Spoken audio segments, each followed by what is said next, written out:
जय श्री राधे कृष्ण।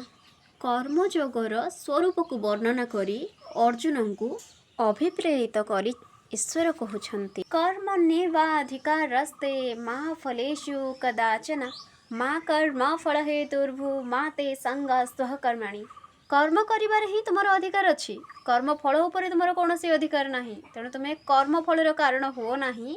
तुमर कर्म न करिबार कौन आग्रह जमी मन में न आसू सेमिति भावना भी केवे रख नहीं। कर्म करी चल, फलर आशा न रखी कर्म ही कर।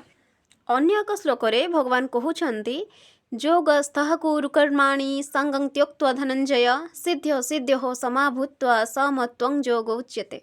हे धनंजय, तुम्हें आसक्ति त्याग करी सिद्धि असिद्धि रे समबुद्धि रखी योगस्थ ही कर्तव्य कर्म कर, समत्व को ही योग कह जाए। मनीष मन रे जेतेबेले समत्व भावना आसी जाए सेतेबेले जीवन रे शांति स्वतः प्राप्त हो जाए।